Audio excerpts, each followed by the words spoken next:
Hello to all my dear followers. First of all, I'm really happy because I bought a new microphone. I hope you can tell me the difference. And secondly, because of all the support you've been shown for the first and second season of this fanfic. So guys, really thanks for all the support, and today we're gonna start with the third and final season of What if Naruto was being mentally examined by Ino and ended up falling in love with him? Don't forget that if you want more fanfics like that in the channel, just subscribe, like, and comment for more.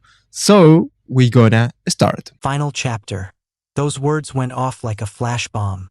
Loud, ringing, and incapacitating. Ino found herself retreating into the depths of her mind as Naruto's words echoed in the chamber of silence.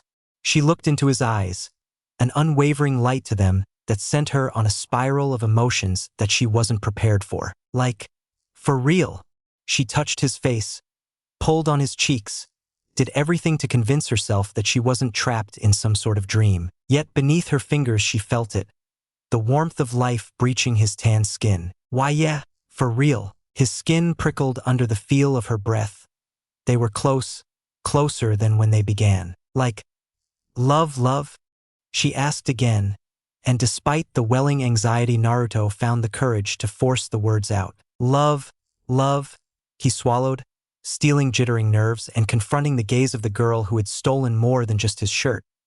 I don't know how to explain it, but I'm happy when I'm with you, Ino, and oh, damn it. I had this whole speech planned and Ino squealed, a sound so shrill that Naruto momentarily found himself panicking, mind racing with various questions and scenarios, but it was all for naught. Ino pulled his neck in, her hold tight and suffocating as the strength of an ecstatic love-struck girl far outpaced his own. Me too. All the tension left his body and he acted accordingly, arms wrapping around Ino, and then two fell to the couch laughing away the nervous energy that had built up. Ino wanted this, needed this, the awkward air between them, the unspoken words left to die in chambered thoughts. It all drove her mad. She tried to hide it.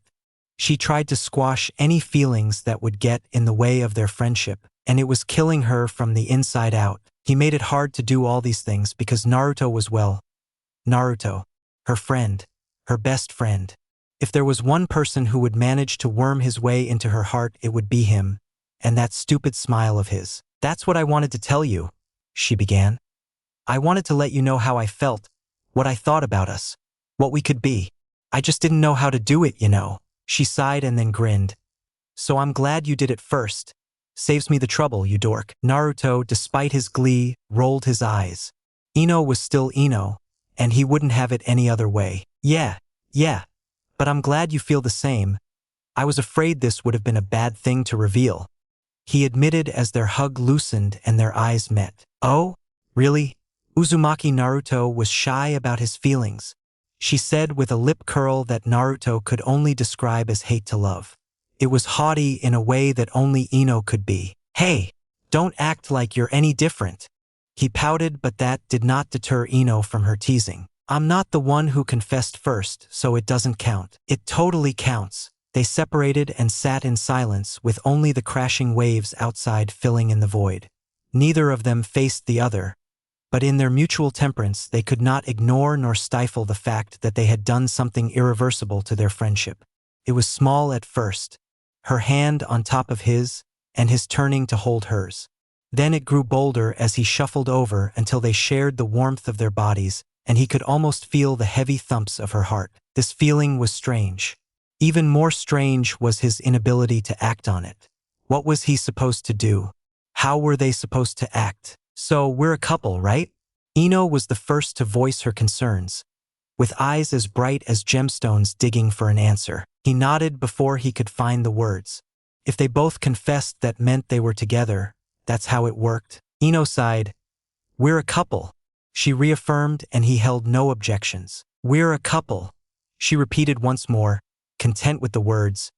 But make no mistake, Uzumaki, you're still a loser. A loser that is your boyfriend. Doesn't that also make you a loser? Shut up. He did not shut up. His laugh filled the room and she felt his weight upon her. You know you're very cute when you're angry, he pointed out as her already flustered face doubled its intensity. You're so annoying, Naruto. she muttered while watching him rise to his feet, her hand still in his. Come on, get up.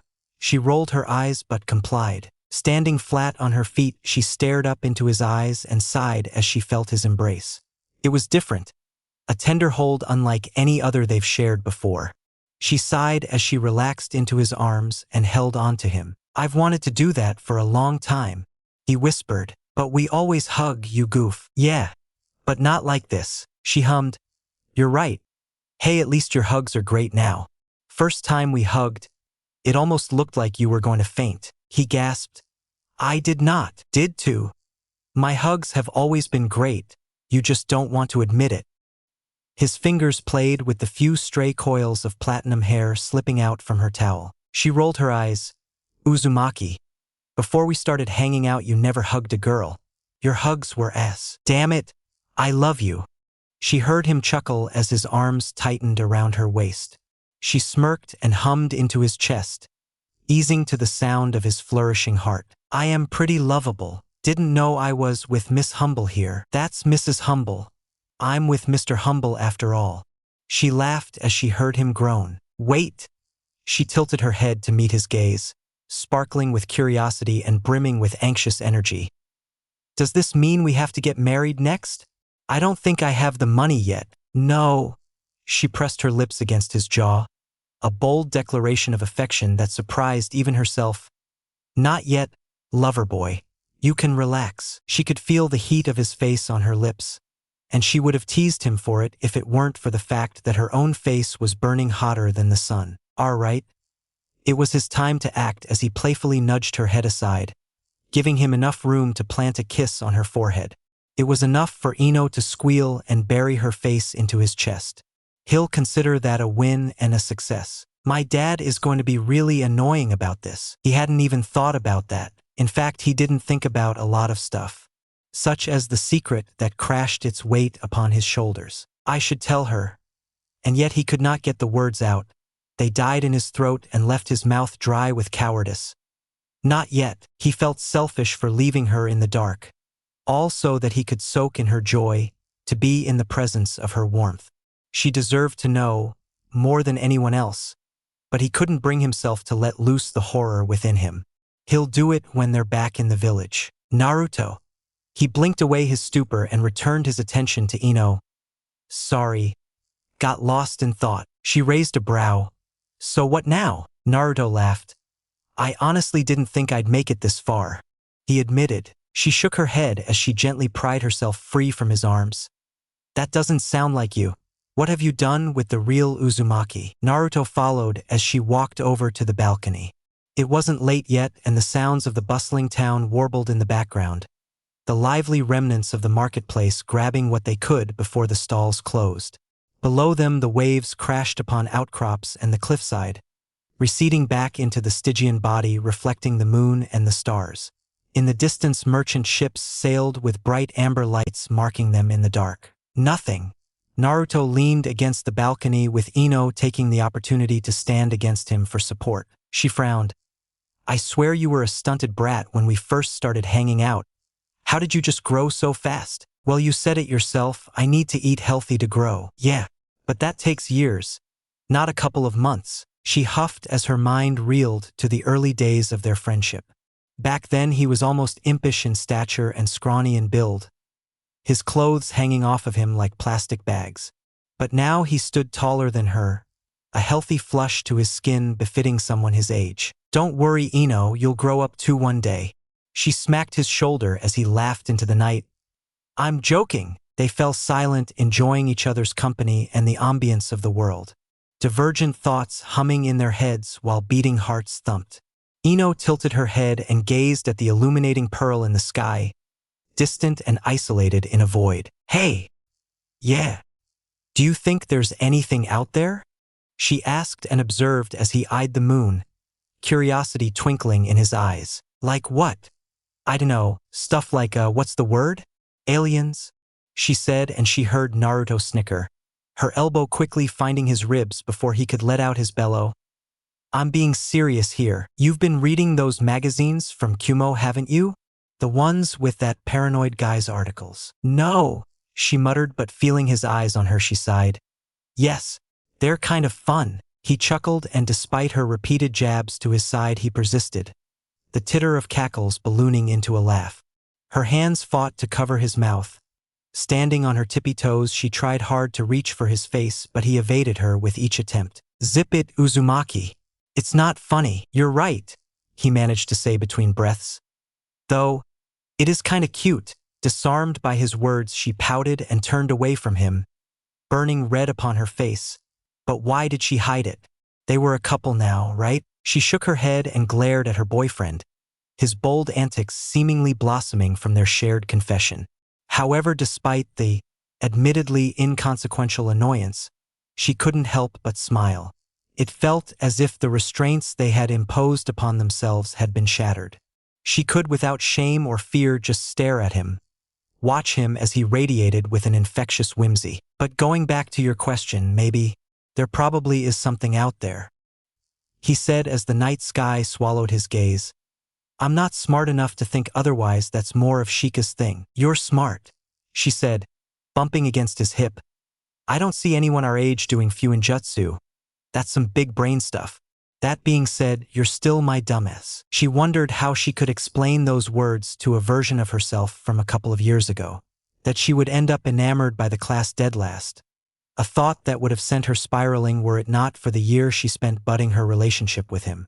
It felt surreal, as if at any moment she would be roused from some slumber. And as they stood side by side with the moon in their eyes, she could only look to the future. He grumbled under his breath, short whiny mutterings that fell to the pink of his cheeks and a trembling smile.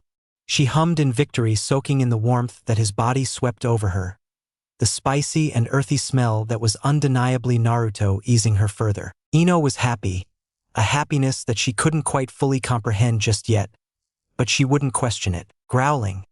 Unfortunately, her stomach grumbled, a loud and unflattering rumble that jostled the peace between them. She groaned, too embarrassed to meet Naruto's undoubtedly amused stare. I've got more snacks, he said, and her silent plea sent him back into the room where he ruffled through his belongings, returning with a pair of paper bags. Picked up these pies while you were looking at clothes, he said as he handed her one of the bags. I was surprised that they have a cherry tomato pie. Her face lit up as she quickly unraveled the pastry, still warm as if it was fresh from the oven. That smells so good, and it's still hot. I managed to make my sealing scrolls more efficient and reduce their size. They can keep things fresh, theoretically, forever. But I want to make it even better. Ino bit into the pie, the flavorful explosion of the sweet cherry tomatoes mingling with the more tame but equally delectable profile of the buttery cheese, all encased in a fluffy pastry with bits of onion and chives.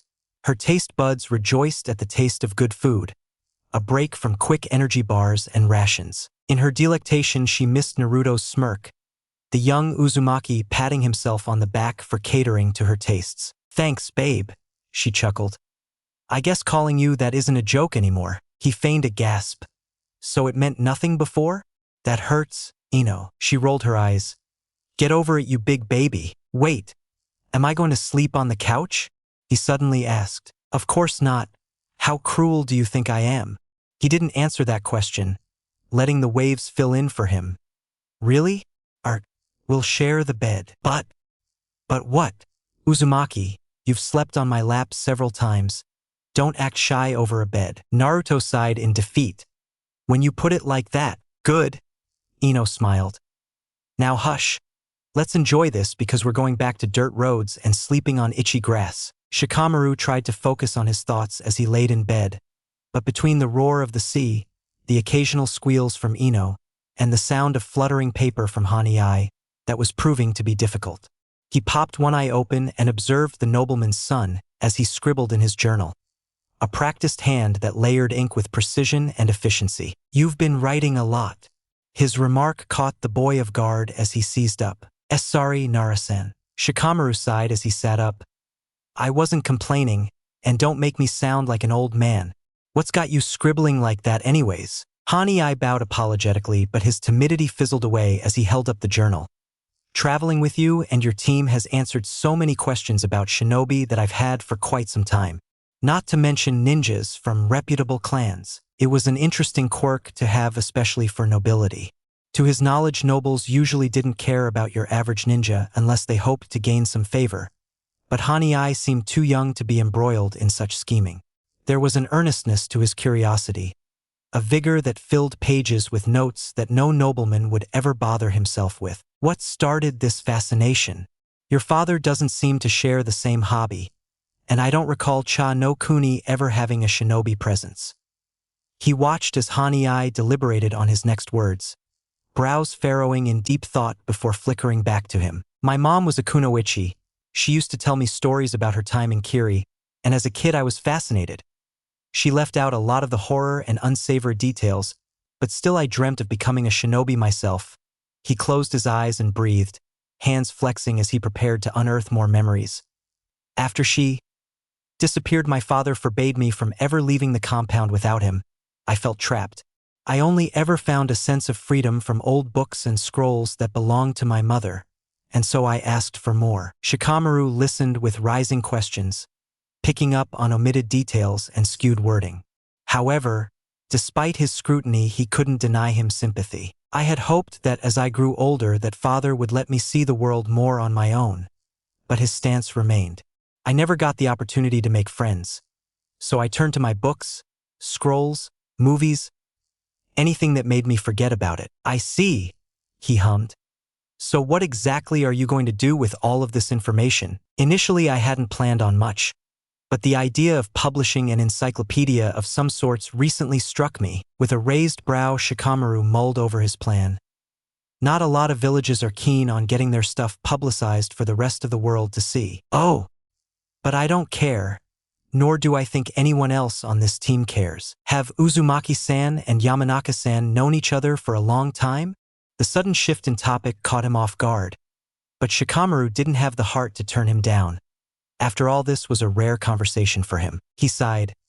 As in how long they've been a thing? Hanai's silence answered his question. About a year now, give or take. Huh? I assumed it would have been longer. They seem so close. A little over a year ago, Ino would have never given Naruto the time of day. Funny how things change. He chuckled. He was always curious about what led to their friendship, but never curious enough to bother asking. I see. Hanai's expression turned thoughtful. I've read that shinobi may develop faster than normal due to how early they interact with the world. Even genin may have to take missions that force them to. Shikamaru waved his hand as if to dispel any further thoughts. It comes with the headband. We all accept the responsibilities, even if we all don't understand them yet. Hanai nodded as he fell silent. His momentum seemed unhindered as he returned to taking notes, and Shikamaru couldn't shake the feeling that he added fuel to the boy's flame as he filled out a page. Deep, swarthy ink barely penetrated through the thick, yellowed pages of the journal bound in leather, the light gleaming off of the oaky hide, twinkling like the heaps of money that would have gone into purchasing it. The Nara had noted that both father and son were swaddled in expensive material from head to toe, even though Hanai was more subtle about it. Throughout their journey, he does not recall hearing anything about what Ryusei did to dress them in such an ostentatious display. What does your father do? He didn't expect Hanai to freeze. He trades in wares, shinobi gear and memorabilia, mostly to other nobles. He was hesitant, stammering between words and reluctant to meet his gaze. Something felt off. Oh, your father must have contacts in high places to get those kinds of things outside of Cha no Kuni. Yeah. Hanai put down his pen and shut his book. I think I'll sleep now, Shikamaru hummed as he turned his eyes to the wall, the muffled squeals of Ino calling to his attention. He sighed and shook his head. Those two are annoying, he muttered as he leaned his head back to stare at the ceiling, hoping that sleep would claim him soon. Her stomach rolled as much as the waters below them. Thick and heavy was the scent of bitter bile sitting in the back of her throat. Her hands were wet and cold, coiled into tight fists as she clung to herself for heat. Is this safe? Her voice fought to rise above the crashing waves and the howl of the tempestuous winds. The mysterious woman who had taken her from the place she called home stood rooted to the spot, unbothered by the wrath of the sea. Yes. Her answer, despite its rigidity, did not inspire Karen. Instead, the girl tucked further into herself, But before she could isolate, the woman spoke up again. "Did your mother not speak of Uzushio?" she asked, voice skimming through the violent atmosphere. Karen did not immediately answer, her damp knuckles brushing against the scroll clipped to her waist.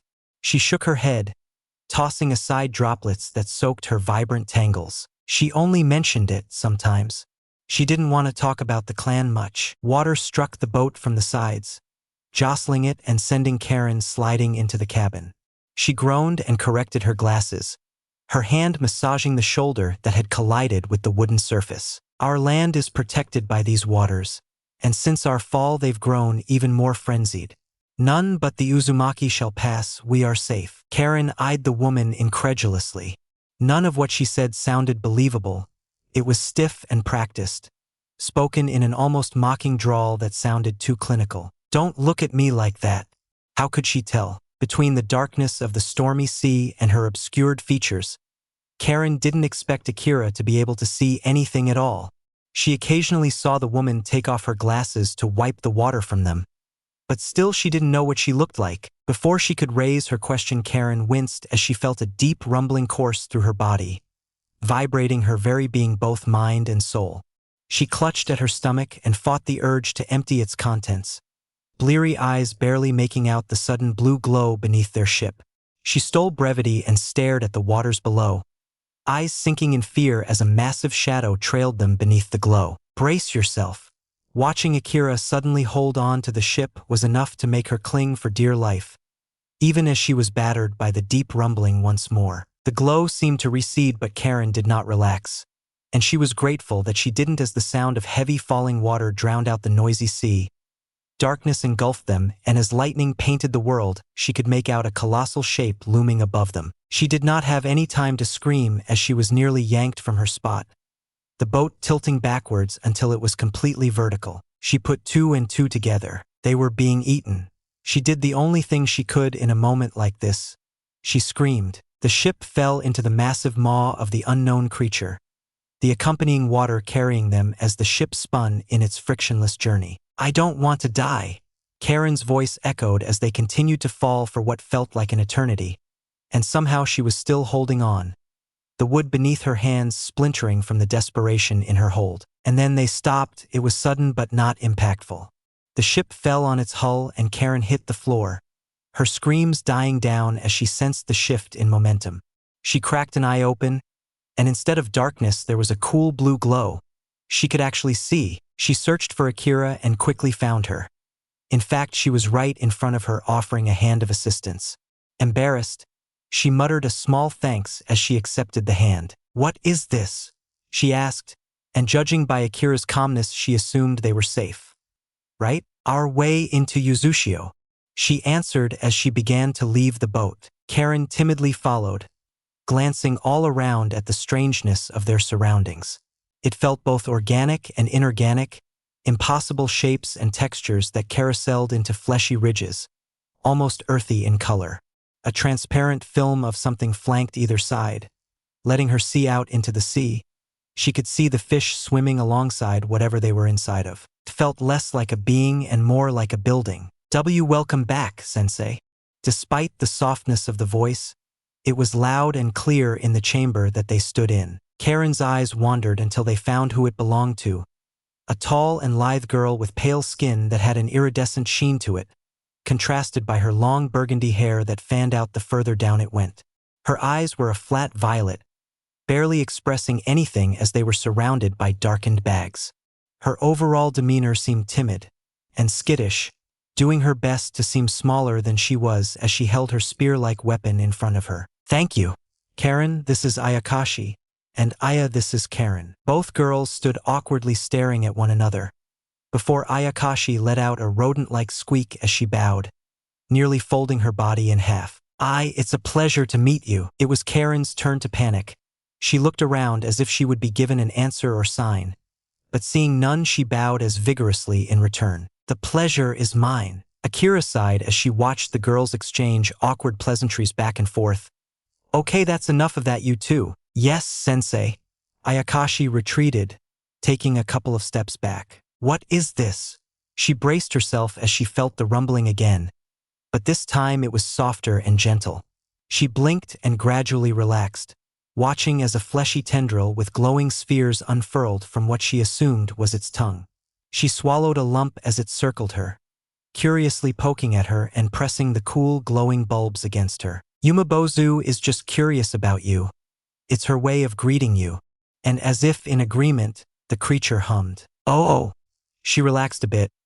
It's nice to meet you too, Yumabozu. Help me with this, will ya? Naruto yawned but complied as he slipped his fingers through the hairband and splayed it open to let Ino's hair through, guiding it to the top. Thanks. It was morning and the two basked in the comfortable silence between them as they prepared to continue with the mission, the presence of the other more than enough to bring a subtle joy to their faces.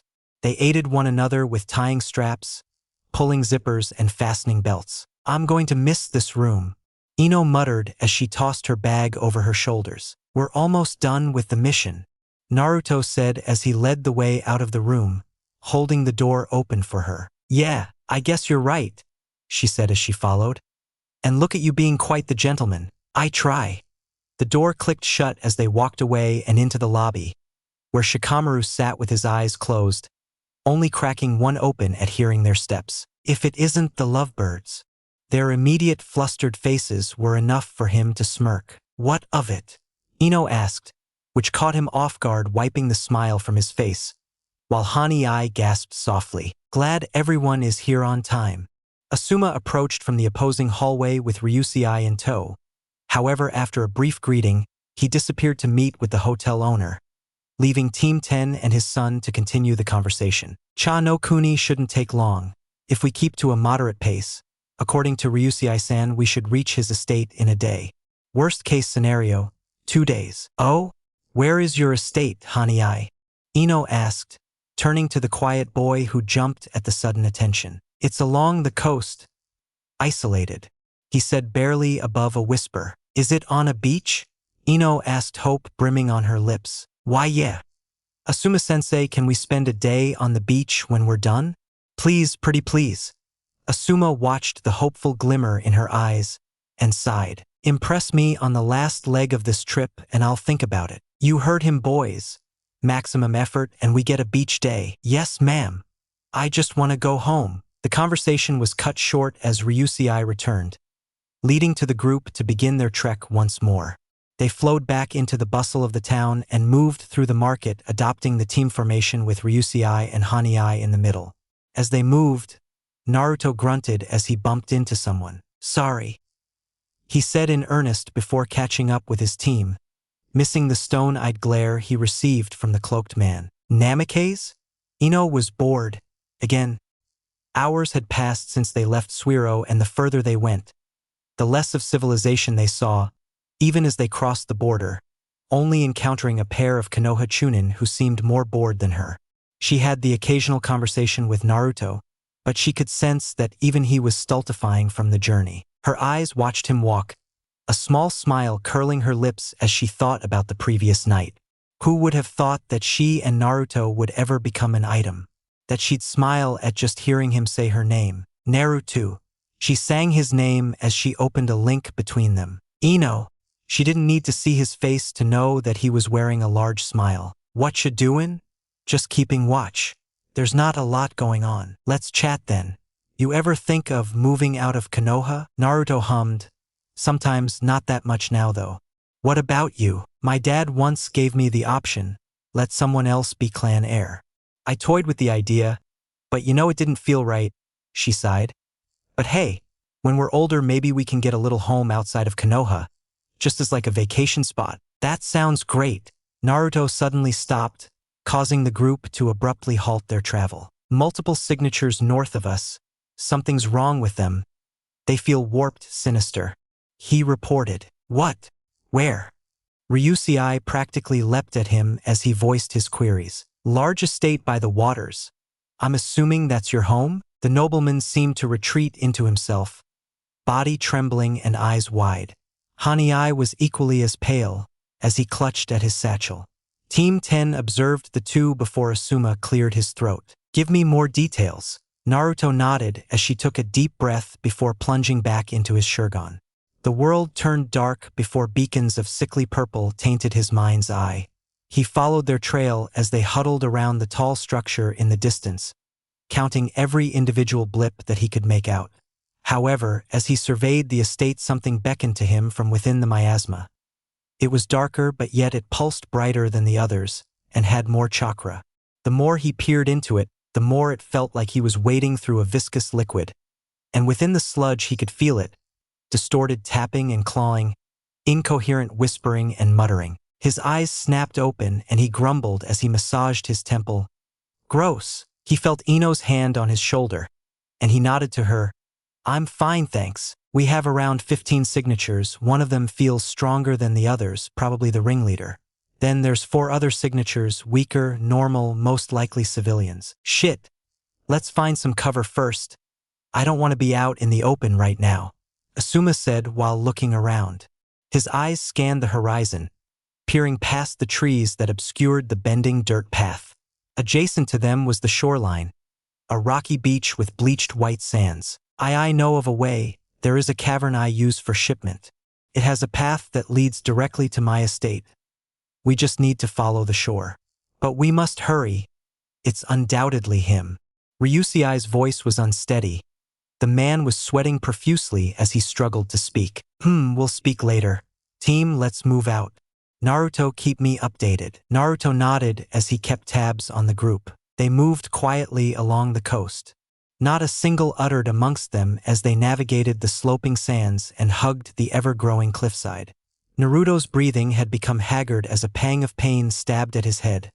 The more he observed, the more clouded his mind became and the thicker the vile fog grew. Just a little further, we'll make it, Ryusei uttered as he pointed towards a bend where the water seemed to continue, opposed to ebbing. We're closer to them, Naruto said, taking a moment to catch his breath, eyes rubbing at his eyelids. I'd really like to know what we're dealing with here, Shikamaru said, eyeing the nobleman and his son. Not overly fond of the idea of just wandering into some cave while whatever is up there sits and waits, Asuma sighed. While I agree with you, I'm going to give Ryusei the benefit of doubt, or at least give him some time to get his bearings. We'll talk soon. Shikamaru wasn't entirely happy with the answer but conceded. He watched the nervous nobleman avoid making any eye contact, focusing on the path ahead, while Hanai glared at his father with searing eyes. Ino, on the other hand, was doing her best to calm her nerves. It was supposed to be a simple escort mission with just bandits. Now they were dealing with something worse, something potentially out of their league. She glanced at her team. She could feel the ire radiate from Shikamaru, the boy wearing a face of scorn she had never seen from him before. Naruto was starting to worry her. He would reassure, but his words didn't match the wear on his face, drops of sweat rolling down his brow. Not long after the brief conversation had ended, they saw the opening, swallowing the ocean's water into a pool within the cave. Wooden platforms formed the docks and a pathway all around the cavern, with a trail that led deeper within. We're here, Ryusei muttered, scanning the surrounding area for anything that may have been out of place. Good, then you can start talking. Naruto, take a break. He didn't need to be told twice as he let out a weighted sigh and took off his glasses, fingers reaching for his temple and kneading at the pulsating discomfort. My former guard, I ended our agreement some time ago. It did not end in the most civil manner. He must have taken my absence as an opportunity to seize my property. Tell them the truth, father. Hanai's voice was low but loud enough for it to be bounced off the walls, bringing all the attention to him. Hanai, what are you? I know what you've been doing, you and Takehiko. Ryusei lost the color in his face, eyes wide in horror as he met his son's scornful gaze. He veered towards the team of Konoha shinobi, watching their confusion morph into impatience and distaste. There was no way out, and if he wanted this mess sorted out, he needed to come clean. Tense shoulders slumped and a heavy sigh followed. Takehiko was the friend I traveled with. The artifact I mentioned, the one that wasn't worth all the trouble, was a prized sword said to be crafted by a famed weaponsmith. Muramasa? Naruto asked out of curiosity. Surprised but unperturbed, Ryusei continued. Yes, and as the myth goes, all weapons forged by Muramasa are said to be laced with madness. We didn't know that at the time. We were told that it would bring us great riches, but instead it cursed Takehiko, filled him with bloodlust. What do you mean by bloodlust? Ino asked. Muramesa's works all crave blood. Once you have one, you are a servant to it. When it calls for blood to be shed, you must comply or fall into a frenzy. Ryusei's voice grew more bitter as he detailed. It was simple at first. We took turns feeding out our blood, but it grew restless and harder to appease. It demanded warrior blood, and so we sought out wandering fighters, mercenaries, that sort of caste. The group walked the creaking boards, pale blue light from the water's reflection painting their bodies as they neared the channel leading further into the cave. The howling winds from the sea carried with them the smell of salt and the taste of brine. There was a thick tension in the air that made the genin nervous. Their first real mission, and already it had gone to shit. How far did you go? Asuma fought the urge to dig into his pouch for a cigarette. Because something must have led to all of this. He didn't answer immediately as he gathered his thoughts. Are you okay? Ino took the opportunity to check up on Naruto, who was uncharacteristically quiet and still. Head's killing me. The Shingon doesn't like whatever's up with those people up there. A soft whistle drew her attention as Shikamaru gestured for her. She expanded the link to include him as well. You look like shit. Naruto held back his snort, a thin smirk notching his lips. I feel like it. We need to be careful with whatever the hell is happening. Ino frowned. Good advice. I'd like it if you also kept to it. You need to stop using that thing. Before Naruto could argue back, Shikamaru cut him off. Listen to your girlfriend. Don't need you frying your brain. They were reeled out of the conversation when Ryusei spoke up once more. Well, we met a business tycoon. At first he seemed well-meaning and what he offered was lucrative. He would get Takehiko worthy opponents with the request that he fights in front of an audience members of Gato's inner circle. He offered good money and satisfied the blade's desire. They left the dock and ventured into the narrow tunnel. Darkness engulfed them, and the only sound they could hear was the loud crunch of crackling gravel beneath their feet. Gato, that name sounded familiar to Asuma, but instead of Ryusei answering, it was surprisingly Ino who had the answer. He's a creep, a crook who controls a lot of shipping routes. We've lost a bunch of orders because of him, she grumbled, internally mourning the loss of a shipment of rare flowers that she had always wanted. She's correct. Gato is a shrewd and ruthless magnate, with many connections. At the time we didn't know it, but all of Takehiko's opponents were victims of his trafficking, forced to fight for the enjoyment of Gato and his friends. Hanai seemed to snap. Is that what happened to Mother? She was butchered to amuse your friends. Well, this is awkward, Shikamaru asked. That also, but I was going to say horrifying. Ino shuddered. What happened to this being a simple escort mission? I never intended for it to go that far. Ryusei's hands trembled as he clenched them into fists, nails digging into his palm. She was never supposed to get involved. Team 10 took a step back as father and son spoke, feeling it not to be their place to intervene. What happened to her?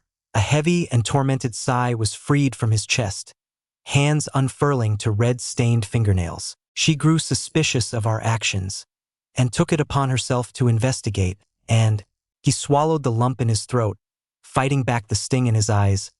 I wasn't there that day. I couldn't stop Takehiko. I'll kill him, Hanai whispered before taking off. Hanai! Ryusei yelled after his son, following after him. Naruto, stop them, Asuma ordered. His student nodded as he broke out into a sprint, his lithe form squeezing past Ryusei and Hanai and blocking their path right before a spiraling staircase that presumably led to the surface of the estate. We'll deal with Takehiko later, but just running out there will get you killed, Naruto said as he shoved Hanai back, right into his father's arms. Hanai ripped himself free and glared at Ryusei, creating some distance between them as the rest of Team 10 approached. Are we going to deal with this? Ino asked with a small frown. This isn't exactly what the mission called for. She's right. Simple escort mission or something along those lines, Shikamaru added, briefly eyeing the father and son duo before settling on Asuma. Asuma sighed. By all intents and purposes, their mission should be over. They escorted the two to their estate safely, but it didn't sit well with him to just leave them to whatever fate awaited them above. It would paint a bad picture not only for Konoha but his team as well, and morally, it was the right thing to do. Shit! Asuma pulled a cigarette from his pocket. The spark of fire lit the dimly illuminated chamber. Really, sensei? Right now? Ino asked as she scrutinized his habit. Gotta think. He replied, and she slumped, taking a seat next to Naruto on the staircase, with Shikamaru following soon after. Why did he seize your property? Why are we in this situation right now? Asuma turned to Ryusei, who struggled to peel his eyes away from Haniei. I couldn't handle it anymore. I was sick of all of this killing. I lost my wife to him. I wanted it all to stop. When I confronted him, we ended up splitting ways. He went to Gato and I sought other means of funding myself. That's what led me to Konoha. He explained. And so he came back to take your stuff? That's a little petty. Shikamaru said. Asuma needed more than one cigarette for this. We'll resolve this. Naruto, I know I said take a break, but I need you to give me a rundown on these guys. Ino wanted to scream in protest, but somehow managed to restrain herself. She looked at her teammates and their expressions were unreadable.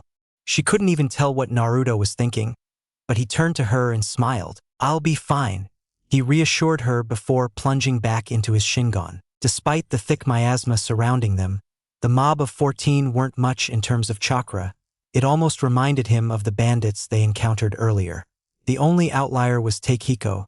His chakra was plentiful, but it lacked any finesse to it, almost untrained in feeling. Only Takehiko feels like a threat, he reported. The others can barely count as genin. Asuma clapped his hands together.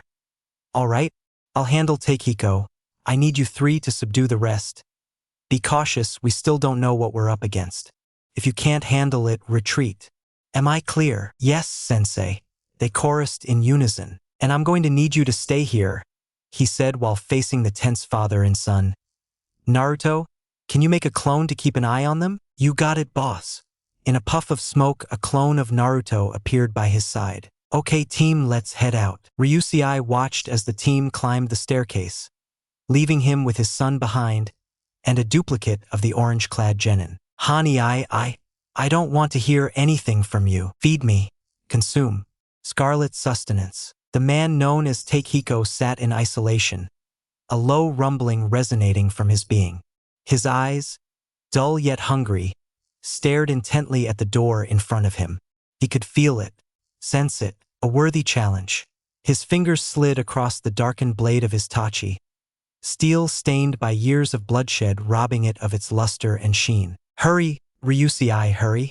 His voice, a guttural low grumble, broke the silence. Sensei.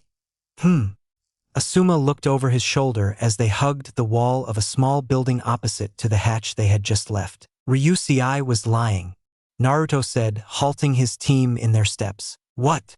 A surprised Ino turned to face him. When he was talking about why he came to Konoha, his chakra was fluctuating. Naruto explained, purposefully avoiding making any eye contact with Ino as she glared at him. So you were using your Shingon this whole time? After I said you shouldn't. Ino sounded more disappointed than angry, which made it worse. He sighed. You can chastise him later. We need to be even more careful now. Asuma peeked around the corner, spotting their first group of adversaries. They looked ghastly in appearance, with taut, discolored skin, gaunt cheeks, and thinning, disheveled hair. They seemed more dead than alive as they dragged their feet from one spot to the other. That's odd. Let me test something. He stepped out from his hiding spot and cautiously approached the shambling men. I'm looking for Takehiko. Mind giving me some directions? The mob swiveled their heads at him, and without hesitation they limped and hobbled at him, arms clawing at the air and maws wide open with crooked and jagged teeth. The first to reach him fell easily, as he grabbed its outstretched arm and stuck his foot out, sending the shambling husk flying and tumbling to the ground. The next soon followed after, and Asuma couldn't help but find some semblance of humor behind how mindless they seemed to be, incapable of learning as all four were thrown to the wayside, one after the other. They're kinda dumb, Ino said with a somewhat disappointed expression, walking up to their sensei and standing by his side. But what are they exactly? They look dead. Shikamaru turned to Naruto. What's the diagnosis on their chakra? It's barely moving, but there's still something off about it. He approached Ino and Asuma, easing himself back into his Shingon, only for his eyes to immediately open. In a burst of speed, Naruto was by Ino's side, shoving her aside as a loud crackle filled the estate. Team 10 watched in horror as Naruto was struck by something. There was silence as Naruto breathed heavily, eyes checking on Ino, who was far more concerned about him than the tumble she took in the process. Her breath hitched as she saw the red begin to stain his top, gradually spreading from where he had been struck. Naruto! Words failed her before she immediately caught him as he dropped to his knees. He hadn't felt much at first. It was like he had been struck by a fist. But as the moment passed and he saw the expressions of his team, the pain rapidly kicked in. It was sharp and searing, heat spreading like wildfire and crawling along his chest and neck. His muscles felt stiff, and as he went to clutch the wound, his body went cold and his breathing labored. Naruto, look at me. Ino turned to Shikamaru. Help me move him. Shikamaru could only nod numbly as he grabbed a hold of his arm and draped it over his shoulder. They moved him aside and leaned him against the wall. Damn it, Naruto, we need to give him medical attention. Asuma went to join his students, but was stopped by another loud crackle, but this time the projectile struck the ground. You will face me. A figure appeared from the distance, clad in withered robes and dark plating that seemed to be melting into his skin. His dark greasy hair followed no specific direction or flow, and his dark sunken eyes stared intently at Asuma. In his hand was a wooden and metallic object with a trail of smoke, and in the other hand a blade with a sinister feel to it. I take it that you're Takehiko, Asuma said, as he cautiously reached for his blades. You're the one Ryusei managed to wrangle? Who are you? The man, Takehiko, asked. So was this something you two planned? Asuma asked. And the name's Sarutobi Asuma. Takehiko laughed. Perfect, I know you. This should be a worthy battle. Asuma glanced over to his team as Ino, with shaky hands, undid Naruto's top to get a better look at his injury. Blood soaked her hands, and despite the fear and anxiety flooding her system, she pressed on, far more concentrated on tending to the puncture. You guys take care of him, I'll deal with Takehiko. Shikamaru nodded as Ino was far too focused on the task at hand. All right, let's get this over and done with. Asuma as he pulled out his trench knives. Indeed, let's. Takehiko holstered the smoke weapon and held his tachi in both hands. But first, what's that fancy thing you got there? Did some serious damage to my kid here? Takehiko chuckled, his voice holding a distorted hoarseness to it. Hinawaju. Graciously donated by a samurai from Tetsu. Ah, I've heard of those, rare sight.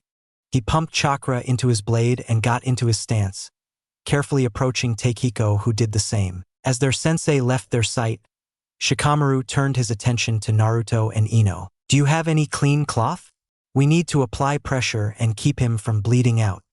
He asked her, and she immediately perked up, tossing her bag to the side and pulling out a scroll. She unfurled it, and with a puff of smoke, an array of supplies were laid out. Come on, get yourself together, girl. She grabbed the first thing she saw of use. She was working on pure instinct and did her best to ignore the crimson soaking her hands. She packed the wound with gauze, but that was quickly consumed by red. She pressed in another, trying to apply as much pressure as she could. Babe! She looked up at him, desperation in her voice as she timidly reached for his face, his blank, vacant stare scaring her. Ah, crap! That actually hurts. He managed to squeeze out, and she let out a sigh of relief. You gave us a fright there, pal. Shikamaru could feel some of the tension ease from his shoulders. Don't do that again. Which part? There's a lot that just happened. His grin was weak, but it was still undeniably Naruto. Ino sighed. You're such a dork, Naruto. Can you take this seriously? You're bleeding a lot. He looked down at himself, hand reaching to touch the gauze-packed wound only for Ino to slap it away. Don't touch that. He frowned and attempted to stand. And you need to stay down. We have to help Sensei, and those guys are getting up. He pointed towards the shambling husks rising to their feet.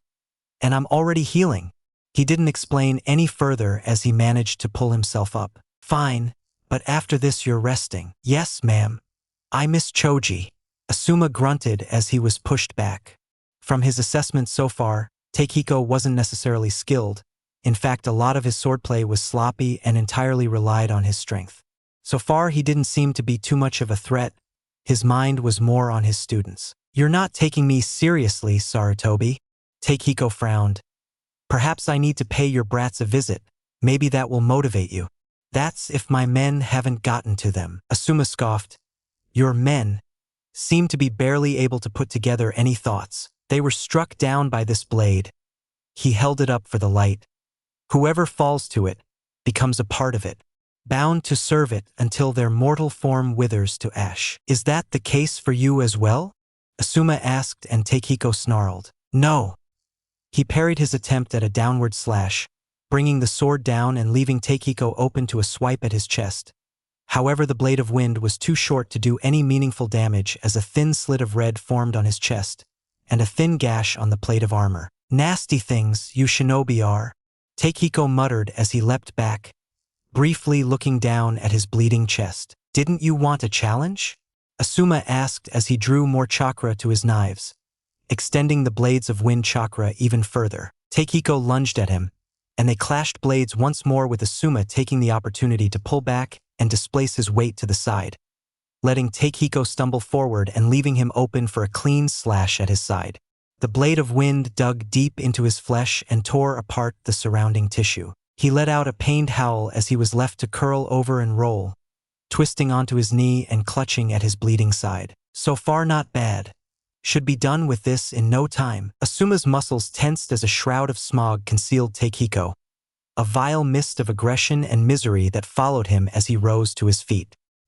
He watched the man drag his blood across the blade, and that seemed to rouse it as it hummed, metal vibrating and pulsing with a dull glow. Takehiko looked like a man even more possessed as his dark eyes adopted a splash of red. In the distance, he heard shrill howls, followed by the yells of his students. "What the hell is going on? Now we fight for real." Asuma blinked and Takehiko was already upon him, his sword swings wild and frantic, the strength behind them sending tremors along his arms as he tried to block and deflect them.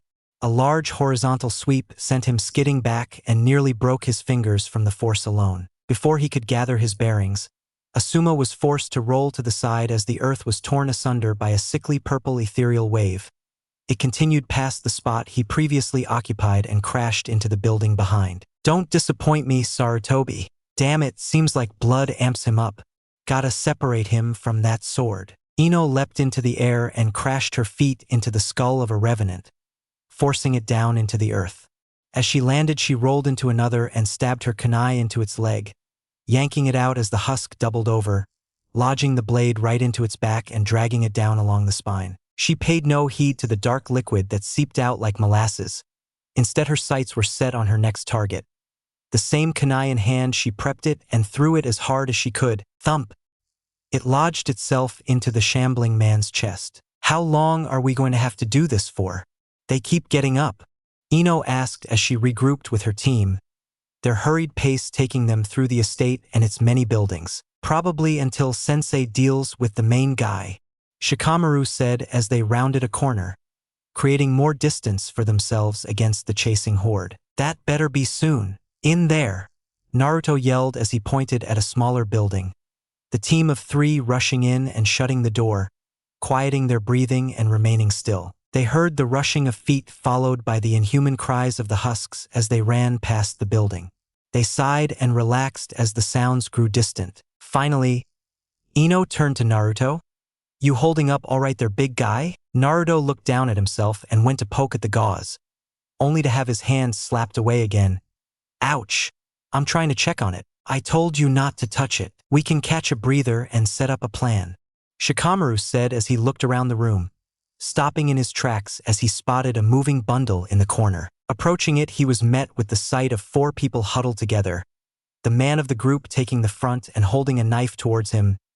Don't come any closer. Relax, we're not one of them." He pointed at the plate on his arm. "We're a team from Konoha, hired by Ryusei. Ryusei-san." The man seemed to relax slightly. "Where is he? And Hani-ai?" Looking over the man's shoulder was a younger woman, dressed in the same muted garbs as the rest of the group. "They're in the cove." "That's a relief. We're servants of this estate. We were looking after the property when that man and those things barged in a couple of days ago. The man calmed himself before continuing. We had planned to escape some hours ago, but that man ordered his monsters to hunt us down. We've been running and hiding ever since. Well shit, we can't have you stay here. Shikamaru turned to Naruto. You recovered enough to make a clone? Yep, Naruto said, tired of feeling useless. Despite her sigh, Ino didn't say anything as she watched her boyfriend make 2 clones. Follow them. They'll guide you to Ryusei and Hani. Shikamaru explained and the servants nodded. Path to the cove is clear, Naruto stated as they slid the door open, his clones beckoning for them to follow. Thank you, the servants said as they were ushered out of the room, leaving Team 10 alone. They sat in silence gathering their thoughts. The sound of the battle between Asuma and Takehiko rocking the compound. You know those things are probably dumb enough to be trapped in a room, Ino said as she looked around the mostly vacant room. Maybe we can lure them in and block the door. That might work. They don't seem to have much strength. Their only instinct is to outnumber us and to constantly shrug off our attacks. Shikamaru hummed, pacing back and forth. Naruto left his team to discuss the plan amongst themselves while he surveyed their surroundings. He could feel his wound sizzle and throb, the foreign object slowly getting pushed out as his body worked on healing itself. It was a close call, and in that moment he had acted before his thoughts could tell him otherwise, but he had no regrets. Futon. Fujin no Jutsu. Takehiko scowled as he ducked behind a building and watched the ground erode from the powerful stream of wind blasting his previous spot. However, he was forced to continue fleeing as the stream carved into the walls and tore it apart. Asuma was proving to be the opponent he has always dreamt of. Their battle had left his armor and flesh sundered, the voices of the sword loud and enthralled, calling for more blood to be spilled. It was perfect. Don't slow down now, Sarutobi. Takehiko leapt onto the roof and with a burst of speed dove towards the grounded Konoha shinobi, blade intent on cutting into his shoulder. Asuma was swift enough to jump back, creating some distance between himself and Takehiko, who plunged his blade into the ground. He'd managed to deal some damage to his opponent, but the crazed swordsman wasn't slowing down. The more he cut into him, the more frenzied he became. His attempts at prying the sword from his hands were all futile. Even cutting at his wrists proved to be difficult. Maybe Shikamaru can hold him still long enough. Sensei. And as if right in cue, Ino's voice infiltrated his thoughts. Ino, how are you 3 holding up? We're all right. We're rounding up the last of these things and trapping them in a room. He chuckled. Sounds good. I actually need your guys' help with this one. Come to me when you're done. MHM. He felt the connection cut. That eased him a bit. Now he just needed to stall for some time. Shikamaru grunted as he felt his shadow latch onto the last 3 of the revenants, stopping them in their tracks right in front of the door, giving Ino the signal to swing it open in time for Naruto's clones to tackle them into the building. Once inside, they slammed the door shut and dragged a random assortment of objects to bar it shut. Sensei is asking for our assistance, Ino reported to her teammates. Did he say anything else? Shikamaru asked while watching Naruto move a crate in front of the door. He could still hear them scratching and clawing, desperately seeking freedom, but the barricade they made should hold them back. No, he just needs our help dealing with this guy. All right, let's get this over and done with. Naruto was the first to move as he led the way. Following the sounds of conflict, they eventually found themselves at the epicenter of the battle. Sensei, seems you dealt with my comrades. How unfortunate. Takehiko frowned as he eyed the 3 genin. Sensei, what are we dealing with here? Ino asked as she watched Takehiko's blood-drenched form stalk them with a blood-crazed fervor. We need to separate him from the sword.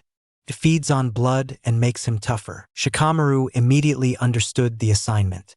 He looked around and began assessing the area for any shadows he could put to use. Okay, so we open him for Shika then? Naruto asked. That's the idea. Ino, Naruto, you 2 up for getting close and personal with Takehiko? Yeah. I'll crack that tinman wide open. We'll crack him open. Ino corrected. Good. Let's set this plan in motion. Takehiko was growing restless. He had the decency to give them time to regroup, but now he was annoyed. They just stood there, looking at him, His patience thinned and the sword's voice grew louder until it was the only thing he could hear. Enough standing around. I'll fight you all. He rushed at the team, forcing them into action. The dark-haired boy stayed behind while the other three moved to intercept him, with Asuma leading the charge. He slashed at him and their blades clashed, leaving him open for Naruto, who leapt over his sensei and slammed his foot into Takehiko's face. However, just as he was reeling from the hit, the small girl's shin slammed right into the unarmored side of his abdomen. It wasn't as impactful as the first, but it was enough for him to notice. His clash against Asuma wavered, allowing the man to push him back and slash at him with rapid swipes from his knives. But there was more. Takehiko was overwhelmed by the combined assault, the boy creating duplicates of himself that threw all they had at him. Feast! Feast! Feast! Enough! A surge of chakra erupted from his being and sent the team flying back. I will not go down so easily. I am the strongest. You're a joke? Asuma's words staggered him.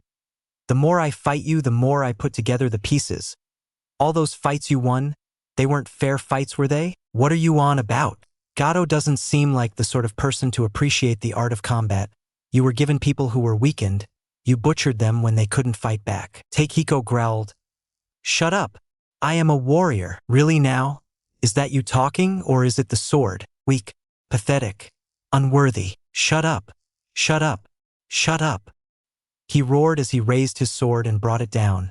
A wave of chakra flew towards Team 10, but they were fast enough to duck behind a building, watching as the erratic swordsman continuously and wildly sent more waves, destroying the surrounding property. Okay, he's lost it. Now what? Ino asked as she watched the arcs of chakra sweep past them and decimate a shed. We go around, Asuma said as he led his team to the opposite end of the building they were using as cover. They followed until they could see Takehiko's back facing them. Shit!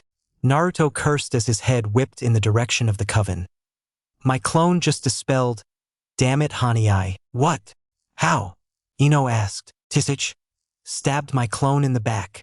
He hissed as he reviewed the memories he reviewed from the clone. We need to end this before he tries something stupid, Asuma said as he readied himself to rush after Takehiko. Too late, Shikamaru pointed out as they saw the boy zoom past them with his father hot on his tail. Asuma sighed. If I knew this mission would be this much of a headache, I would have haggled for a higher pay. He turned to his time. Stop them. We don't get paid for dead clients. His team looked tired, and so was he. They took off after the father and son duo, catching up with them in time to see Ryusei standing in front of Haniai, trying to talk some sense into Takehiko. Ryusei, your boy seems to have an issue with me. I'll kill you.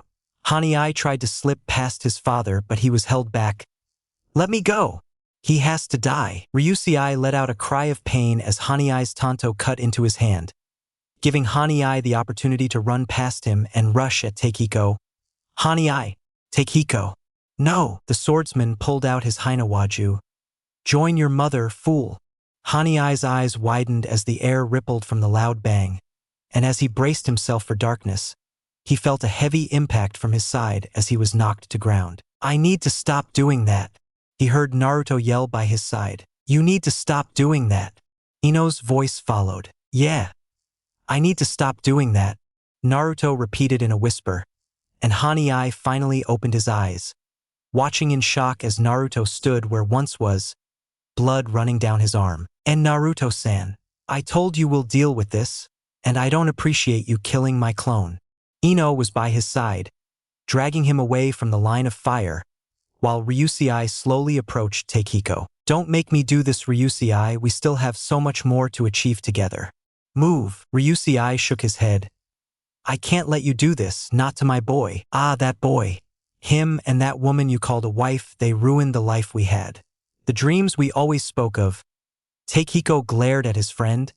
You became soft. We can't continue like this. When will it end? Ryusei's jaw clenched. How much more blood must stain that sword before you're satiated? As much as it takes. Ryusei frowned before sighing away the weight that had been thrust upon his shoulders. I must ask, am I talking to you? Or am I talking to the man possessed by the sword? Takehiko fell silent, lips twitching in frustration. You're talking to He stopped himself. You know what must be done, Takehiko. His grip around the hilt of his sword tightened. You're right. I do. Ryusei had no time to react as the sword was mere inches away from his sword. Cold steel ready to slice through him like a hot knife through butter. He wanted to turn to his son, to look him in the eyes, but he felt there was no time. Father! Takehiko was ready to feel that familiar sensation of cutting into flesh and bone. His sights set on Ryusei's skull, hoping to give him a quick death, but before his tachi could lodge into bone, his entire body went stiff and rigid. The sword kissed Ryusei's cheek, the edge drawing blood from thin, wrinkled skin. Kagemain no jutsu. Complete. Naruto INO now. Takehiko found himself unable to move, and watched helplessly as his fingers unfurled from the hilt against his will, the sword dropping to the ground before him while Ryusei was pulled back. The girl zipped in front of him, kicking away the sword, sending it flying towards the orange-clad boy who was awaiting with a scroll. His hands flew through hand seals, and as the sword landed on the parchment, he slammed his hands on it, and the scroll, sprawls of black ink wrapped around the blade, and he watched in horror as it vanished in a bright light and a puff of smoke. And no, Muramasa, sensei now. He turned his gaze back to Asuma, who was already upon him, trench knives extended. He closed his eyes and for one last time, looked at Ryusei with a bitter smile. Thank you. Haniai was still recovering from the events he just went through. He watched with vacant eyes as his father spoke with the jonin, unsure of what exactly he should be feeling. His whole world felt like it had been flipped upside down, left in shambles while everything else around him carried on the way it always did. What possessed you to get hit by that thing twice? Ino's voice drew his attention. Turning his head to the genin of Team 10, he watched them rest and recover. I wish I knew, a shirtless Naruto muttered, the gauze that was once on his chest now on the ground, as well as clumps of metal that had been lodged into his body not too long ago. I don't think you would have been able to shrug it off like he did. Shikamaru chimed in with his usual Nara drawl, leaning back and watching the setting sun. Ino sighed and slumped, her back pressing into the wall behind her. I know. It's just, that was scary. I can't imagine what I would have done if, it didn't happen. I'm cool that way. Naruto grinned much to Ino's ire. Though not as cool as Sensei, did you see how he— Please don't remind me. I'm trying to get that image out of my head. She shook her head before leaning against Naruto's shoulder. Ouch. Sorry. Ha. I'm just messing with you, Ino-chan. Oh my god. You're so annoying, Uzumaki. He wondered how they could be in such high spirits after that ordeal. Perhaps it was their training? A part of him was disappointed that he didn't get the chance to see them in action. So, what do we do about the guys we locked up? Naruto suddenly asked. Oh. Ino sat up. I forgot about them. Naruto closed his eyes and concentrated his Shingon on the room they left the revenants in, and there was nothing, just fallen bodies. I think they're dead. Asuma walked over to his team, glancing over at Haniai before focusing on his genin. Ryusei has a lot of fixing to do, but that really isn't our place. He's given us rooms to spend the night and we set off in the morning. He then turned to Ino. I don't know if you're still up for that beach day. I think you earned it. Her tired face said it all. I just want to sleep right now, Sensei. Asuma chuckled. Understandable. Sensei, what about all the bodies? Naruto asked. Ryusei said he'll handle that matter. How about you, kid? You holding up all right? He looked down at himself. He didn't feel like he did much, having spent a majority of the time healing from his injuries. But physically he was only a bit sore. I'm all right. I think a nap will do me good though. At least as consolation you get to keep that thing. I still don't understand how you're already fine. Uzumaki genes must be crazy. Ino yawned and stretched her arms, missing the nervous glance she received from Naruto. That's always been the case. He looked at the scrolls in front of him. I'll probably give it to Tenten, he muttered to himself. Gifting other girls? Does my boyfriend not love me? Ino teased and Naruto groaned. I do love you, so do you want it? I think it would break my wrist. Naruto sighed at the sight of her grin. So you two are officially dating? That spares us all from your embarrassing blunders. Shikamaru was immediately met with glares from the two, but he wasn't bothered by them. Asuma smirked, patting himself on the back as he turned away, walking over to the solitary Hanai. A lot has happened today, and I'm certain there's a lot you have to discuss with your father. Hanai looked up at him. I don't know what to do. I'll be straight with you, kid. There's not much I can say. It's not my place to dictate how you should be feeling about this whole thing. From what I understand, your father didn't plan for your mother's death, and that broke him. He didn't want to harm you or your mother. It was a tough predicament. His team was faring better than what he'd imagined. Besides a few scrapes and bruises here, they were just exhausted. It could be the adrenaline still keeping them put together, but he was impressed nonetheless. It, however, also made him aware that they had a ways to go. Takehiko wasn't a difficult fight. Had they crossed paths with someone more skilled and prepared, the situation could have turned nasty. I'll see what I'll do. Good. Now go speak with the team.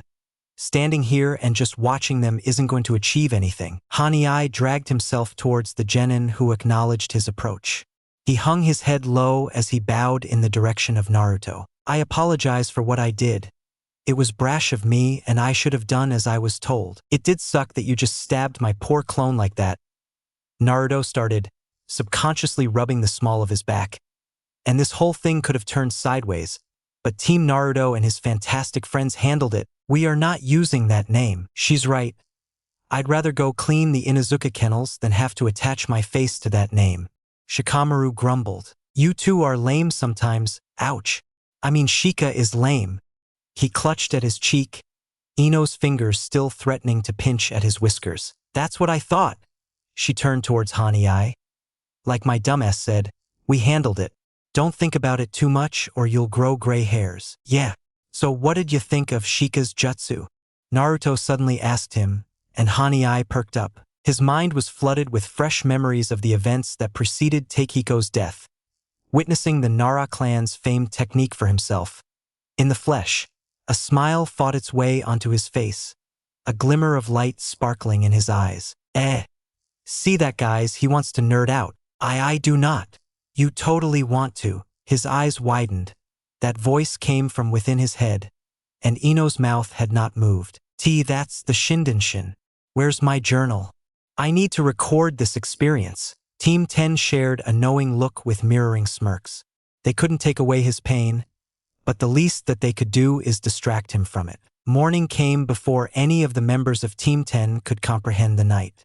A collective of frustrated groans disrupted the silence of Ryusei's estate and persisted as they readied themselves for the journey back home. Ryusei couldn't fault them himself, as even he was exhausted from the previous day's conflict. And as he watched them gather, he could only be thankful they succeeded. His plan to free Takehiko was a gamble, and he should have been open with it from the beginning. But the time and delegation that was needed for such a request was out of the question. Well, it's about time we head out now, Ryusei-san. Asuma addressed the nobleman who stood next to his son with some notable distance. Thank you, Sarutobi-san. You and your team were phenomenal in your performance. I'll be certain to let that be known. And once again, I apologize for not being honest and dragging you all into this mess. What's done is done, Ryusei-san. My team and I did the best we could with what we were given. I just hope you'll stay out of trouble from now on. Asuma said to the bowing man. I've had enough excitement to last me a lifetime, he said solemnly. Let's hope it stays that way. We'll see you around, Hanai. Naruto waved at the quiet boy who managed to smile. Why, yeah. I'll try my best to visit Konoha again. Okay, team. Let's head out. We have a long way home. Home at last. Ino exclaimed as they left the Hokage's tower and flowed into the traffic of Konoha's morning bustling village square. All I want to do now is sleep, Shikamaru said with an appropriate accompanying yawn, eyes heavy with the desperate need to see his bed. Ino rolled her eyes and scoffed. That's all you ever want to do, and it's great, Shikamaru retorted. Didn't expect our first C rank to end up like that. Naruto finally chimed into the conversation. Feels like we didn't get to do much. There will be more to come. And hopefully you don't jump in front of more danger, Ino said as she took a hold of his hand, their fingers interlocking, a large satisfied smile on her face. Shikamaru snorted. Yeah, you should have seen Ino when you first got hit. Zip it. What? I was going to say you handled the situation well. Her eyes narrowed in suspicion as she tried to fish out any dishonesty from his statement, but her shoulders slumped as she sighed. Thanks. To be honest, I'm still shaken up by that. I've never seen blood to that extent. You should be dead, she said with her gaze now set on Naruto's chest. They didn't hit anything vital. He tried to brush off their attention. Dude, it hit you in the lung. How it didn't collapse is a miracle. Shika's right. I swear it was nothing to worry about. I'm an Uzumaki, we heal really good. It was a half-lie, but he knew he couldn't keep doing this song and dance. He would need to come clean about his tenant soon. If you say so. Well, I guess I'll see you guys. We'll probably have a barbecue to celebrate our first successful C rank. Shikamaru said as they reached a crossroad. Barbecue? Naruto asked. It's a tradition. Our clans usually celebrate milestones with a barbecue.